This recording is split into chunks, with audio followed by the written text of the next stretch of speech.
Hello everyone, स्वागत है आप सभी का आपके अपने YouTube channel as smart classes में। आज की इस वीडियो में हम एनसीईआरटी साइंस की सीरीज को आगे बढ़ाते हुए क्लास 8 का चैप्टर 3 कंप्लीट करेंगे। इससे पहले क्लास 6 और 7 की एनसीईआरटी की बुक कंप्लीट हो चुकी हैं। जिसने ना देखा हो, वीडियो के डिस्क्रिप्शन बॉक्स में लिंक पड़ा हुआ है, वहाँ से देख सकते हैं। वीडियो स्टार्ट करने से पहले जो भी चैनल पर नए हैं, वीडियो को लाइक करके चैनल को सब्सक्राइब कर लीजिए, साथ ही बेल आइकन को भी प्रेस कर लीजिए ताकि ऐसे ही वीडियो आपको आगे भी मिलते रहें। आज का देखिए चैप्टर है अध्याय 3 कोयला और पेट्रोलियम। बहुत ही इंपॉर्टेंट चैप्टर है ये। काफ़ी सारे पॉइंट्स आपको इसमें मिलेंगे। जितने भी इंपॉर्टेंट पॉइंट्स थे सभी मैंने यहाँ पर इंक्लूड किए हुए हैं। फर्स्ट पॉइंट देखेंगे प्राकृतिक संसाधन। प्राकृतिक संसाधन देखिए आपके वे होते हैं जो प्रकृति द्वारा उपलब्ध होते हैं, जैसे आपका वायु हो गया, जल हो गया, मृदा, खनिज। ये ऐसे संसाधन हैं जो प्रकृति द्वारा उपलब्ध कराए जाते हैं और यही आपके प्राकृतिक संसाधन हो जाते हैं। नेक्स्ट देखिए अक्षय प्राकृतिक संसाधन।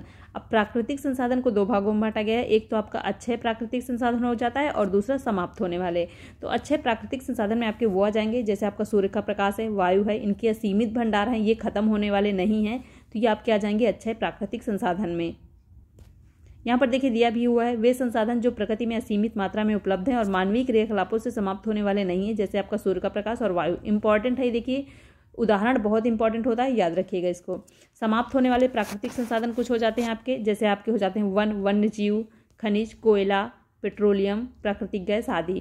तो देखिए वनों की ही बात कर लेते हैं। जैसे तो मानव के दुरुपयोग द्वारा कितने वनों की कटाई हो रही है, दुरुपयोग कर रहा है मानव, और वनों की संख्या घट रही है। तो देखिए वन प्राकृतिक संसाधन ही लेकिन समाप्त होने वाला है। सूर्य भी देखिए प्राकृतिक संसाधन है लेकिन समाप्त होने वाला नहीं है। तो ये चीजें यहाँ पर देखिए क्लियर रखिएगा। नेक्स्ट पॉइंट है प्राकृतिक संसाधनों का निर्माण सजीव प्राणियों के मृत अवशेषों जीवाश्मों से होता है, अतः इन्हें जीवाश्मी ईंधन कहते हैं। अब देखिए जो प्राकृतिक संसाधन आपके कोयला, पेट्रोलियम, प्राकृतिक गैस हो जाते हैं, इनका जो निर्माण होता है तो जो सजीव प्राणी, पेड़ पौधे, इनके मृत अवशेषों जब नीचे दबते रहते हैं, जमीन के नीचे दबते रहते हैं तो काफ़ी बहुत वर्षों बाद, पता नहीं कितने वर्ष लग जाएं इसमें, तो बहुत वर्षों बाद इनका निर्माण होता है। तो मृत अवशेषों और जीवाश्मों से होता है, अतः इन्हें क्या कहते हैं? जीवाश्मी ईंधन कहते हैं। नेक्स्ट देखिए कोयला। एक एक करके डिटेल में हम इनको पढ़ेंगे। लगभग 300 मिलियन वर्ष पूर्व पृथ्वी पर निचले जलीय क्षेत्रों में घने वन थे। बाढ़ जैसे प्राकृतिक प्रक्रमों के कारण ये वन मृदा के नीचे दब गए और उनके ऊपर अधिक मृदा जम जाने के कारण वे संपीड़ित हो गए। तो देखिए मैंने अभी ऊपर ही आपको बताया कि सजीव चीज़ों के दबने, मिट्टी के दबने में, जैसे आपके पेड़ पौधे ही हो गए, मिट्टी के नीचे दब गए, काफ़ी करोड़ों वर्षों बाद इनका निर्माण होता है। आपका कोयला, पेट्रोलियम, इन चीज़ों का निर्माण होता है, इसीलिए इनको क्या कह देते हैं? जीवाश्म ईंधन। उच्च दाब और उच्च ताप पर पृथ्वी के भीतर मृत पेड़ पौधे धीरे धीरे कोयले में परिवर्तित हो गए। कोयले में मुख्य रूप से कार्बन होता है। मृत वनस्पति के धीमे प्रक्रम द्वारा कोयले में परिवर्तन को कार्बनीकरण कहते हैं। तो यहाँ से देखिए क्लियर हो गया आपका कि कोयले में जो मुख्य रूप से क्या होता है? कार्बन होता है, याद रखिएगा। नेक्स्ट है ये वनस्पति के अवशेषों से बना है, अतः कोयले को जीवाश्म ईंधन भी कहते हैं। अब कोयला जो होता है वनस्पति, पेड़ पौधे के दबने से बना, तो वनस्पति के अवशेषों से बना, इसलिए क्या कहते हैं? कोयले को जीवाश्म ईंधन भी कहते हैं। वायु में गर्म करने पर कोयला जलता है और मुख्य रूप से कार्बन डाइऑक्साइड गैस उत्पन्न करता है। तो वायु में जब कोयला गर्म करने पर जलने लगता है तो कौन सी गैस उत्पन्न करता है? याद रखिएगा, कार्बन डाइऑक्साइड। उद्योग में कोयले के प्रक्रमण द्वारा कुछ उपयोगी उत्पाद प्राप्त किए जाते हैं, जैसे कोक, कोल तार और कोयला गैस। तो देखिए उद्योगों में जब कोयले का प्रक्रमण किया जाता है तो कई चीज़ें प्राप्त की जाती हैं, जो यहाँ पर देखिए एग्जाम्पल में दी हुई हैं, इंपॉर्टेंट है, इसको भी याद रखिएगा। अब हम एक एक करके पढ़ेंगे। कोक क्या होता है? यह एक कठोर संरंध्र और काला पदार्थ है। यह कार्बन का लगभग शुद्ध रूप है। कोक का उपयोग इस्पात के औद्योगिक निर्माण और बहुत से धातुओं के निष्कर्षण में किया जाता है। नेक्स्ट है देखिए कोलतार। यह अप्रिय गंध वाला काला द्रव होता है। यह लगभग 200 पदार्थों का मिश्रण होता है। कोलतार से प्राप्त उत्पादों का उपयोग प्रारंभिक पदार्थों के रूप में दैनिक जीवन में काम आने वाले विभिन्न पदार्थों के औद्योगिक निर्माण में तथा उद्योगों जैसे संश्लेषित रंग हो गया, औषधि हो गई, विस्फोटक हो गया, सुगंध हो गया, प्लास्टिक पेंट हो गया, फोटोग्राफिक सामग्री, छत निर्माण सामग्री आदि में देखिए कोलतार का उपयोग किया जाता है। नेक्स्ट है माथ और अन्य कीटों को भगाने हेतु प्रयोग में लाई जाने वाली नेप्थलीन की गोलियां भी कोलतार से प्राप्त की जाती हैं।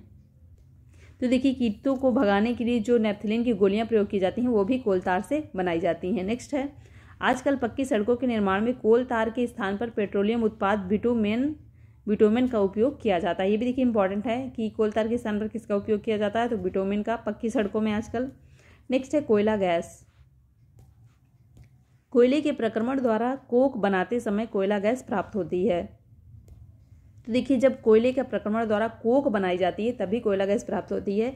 यह कोयला प्रक्रमण संयंत्रों के निकट स्थापित बहुत से उद्योगों में ईंधन के रूप में उपयोग की जाती है। लंदन में 1810 में तथा न्यूयॉर्क में 1820 के आसपास कोयला गैस का उपयोग प्रथम बार सड़कों पर रोशनी के लिए किया गया था। अब देखिए, बहुत इंपॉर्टेंट पॉइंट है कि लंदन में 1810 में तथा न्यूयॉर्क में कब, 1820 में, मतलब 10 साल बाद न्यूयॉर्क में के आसपास इलाकों में क्या किया गया था, कोयले गैस का उपयोग प्रथम बार सड़कों पर रोशनी के लिए किया गया था। आजकल इसका उपयोग रोशनी के बजाय ऊष्मा के स्रोत के रूप में किया जाता है। नेक्स्ट है पेट्रोलियम। पेट्रोलियम का निर्माण समुद्र में रहने वाले जीवों से हुआ है। जब ये जीव मृत हुए, इनके शरीर समुद्र के पर्दे में जाकर जम गए। तो यहाँ पर देखिए बताया गया है कि पेट्रोलियम का निर्माण कैसे होता है। तो जब पेट्रोलियम का जो निर्माण हुआ है समुद्र में रहने वाले जीवों से हुआ है। कैसे, ये जीव जब मृत हुए, समुद्र में जो रहने वाले जीव होते हैं, जब वो मर गए तो इनके शरीर समुद्र के पेंदे में जाकर जम गए और फिर रेत और मिट्टी के तहों द्वारा ढक गए। लाखों वर्षों में वायु की अनुपस्थिति, उच्च ताप और उच्च दाब ने मृत जीवों को पेट्रोलियम और प्राकृतिक गैस में परिवर्तन कर दिया। तो देखिए, यहाँ से ये भी आपका क्लियर हो गया कि पेट्रोलियम का उत्पाद कैसे हुआ। कोयला का मैं ऊपर बता ही चुकी हूँ। नेक्स्ट है विश्व का पहला तेल का कुआं पेंसिल्वेनिया, अमेरिका में 1859 में प्रवेधित ड्रिल किया गया था। तो देखिए, यहाँ पर विश्व का पहले तेल कुआं की बात की जा रही है। क्या नाम है इसका, देखिए, पेंसिल्वेनिया। कब, कहाँ किया गया था, अमेरिका में 1859 में प्रवेधित किया गया था, मतलब स्थापित किया गया था। 8 वर्ष बाद 1867 में असम के माकुम नामक स्थान पर तेल का पता चला था। तो देखिए, असम तो भारत में है, तो ये भारत की बात है। भारत में तेल कहाँ कहाँ आपके पाए जाते हैं ये भी देखिए, यहाँ पर दिया हुआ है। असम में, गुजरात में, बॉम्बे हाई में, गोदावरी में, गोदावरी तथा कृष्णा नदियों के बेसिन में भारत में तेल पाया जाता है। नेक्स्ट है पेट्रोलियम गहरे रंग का तेलीय द्रव है। इसकी गंध अप्रिय होती है। ये विभिन्न संगठनों जैसे पेट्रोलियम गैस, पेट्रोल, डीजल, स्नेहम तेल, पैराफिन, मोम आदि का मिश्रण होता है। तो देखिए, इंपॉर्टेंट है ये, क्योंकि एग्जाम में क्वेश्चन पूछ लेता है पेट्रोलियम से संबंधित, कई बार पूछा भी गया है। तो देखिए, गहरे रंग का तेलीय द्रव होता है, साथ ही में अप्रिय होता है। और कौन कौन से संगठन इसमें मिले होते हैं तो देखिए यहाँ पर दिया हुआ है। इसका पीडीएफ भी मैं अपने व्हाट्सएप टेलीग्राम ग्रुप में शेयर कर दूंगी, वहाँ से आप लोग इसको डाउनलोड करके देख लीजिएगा। एक बार वीडियो देखने के बाद पीडीएफ जरूर देख लीजिएगा, ताकि सारी चीज़ें आपको क्लियर हो जाएं। नेक्स्ट है पेट्रोलियम के विभिन्न संगठकों प्रभाजों को पृथक करने का प्रक्रम परिष्करण कहलाता है। तो पेट्रोलियम में बहुत सारी चीज़ें मिली होती हैं। अभी मैंने आपको ये देखिए बताया कि पेट्रोलियम गैस, पेट्रोल, डीजल, स्नेहम, पैराफिन, मोम आदि का मिश्रण होता है आपका पेट्रोलियम जो होता है। तो इसी का देखिए विभिन्न संगठकों प्रभाजों को पृथक करना, मतलब पेट्रोलियम में जो विभिन्न चीज़ें मिली होती हैं उसको पृथक करना क्या कहलाता है, परिष्करण कहलाता है। यह कार्य पेट्रोलियम परिष्करणी में संपादित किया जाता है, मतलब कह सकते हैं शुद्धिकरण करना एक रूप से, कि विभिन्न चीज़ों को उससे अलग कर दिया जाता है तो उससे आपका शुद्ध पेट्रोल मिलता है। तो ये प्रक्रम क्या कहलाता है, परिष्करण कहलाता है। नेक्स्ट है आपने बहुत अधिक महत्व के कारण पेट्रोलियम को काला सोना भी कहा जाता है। याद रखिएगा, काला सोना किसे कहा जाता है तो पेट्रोलियम को। पेट्रोलियम और प्राकृतिक गैस से अनेक उपयोगी पदार्थ प्राप्त किए जाते हैं, इन्हें पेट्रो रसायन कहते हैं। बहुत इंपॉर्टेंट एग्जाम में आ चुका है।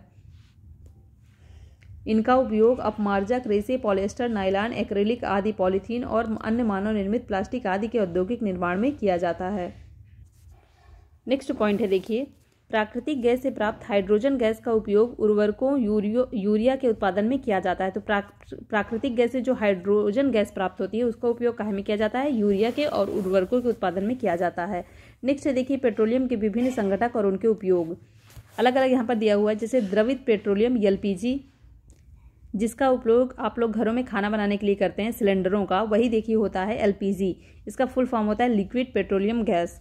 घरों और उद्योगों में ईंधन के रूप में इसका उपयोग किया जाता है। पेट्रोल, मोटर ईंधन, शुष्क धुलाई के लिए विलायक के रूप में इसका उपयोग किया जाता है। मिट्टी का तेल, स्टोव, लैंप पहले चलते थे देखिए, लैंप, स्टोव, अब तो लाइट ही इतनी हो गई, इन्वर्टर चल गए हैं तो लैंप वैम्प की ज़्यादा ज़रूरत नहीं पड़ती है। और जेट वायुयान के लिए ईंधन का उपयोग मिट्टी के तेल का किया जाता है। डीजल, भारी मोटर वाहनों और विद्युत जनरेटरों के लिए ईंधन के रूप में डीजल का उपयोग किया जाता है। स्नेहक तेल देखिए, स्नेहन के रूप में पैराफिन, मोम, मरहम, मोमबत्ती, वैसलीन आदि में इसका उपयोग किया जाता है। बिटुमेन, पेंट एवं सड़क निर्माण में इसका उपयोग किया जाता है। नेक्स्ट देखिए प्राकृतिक गैस।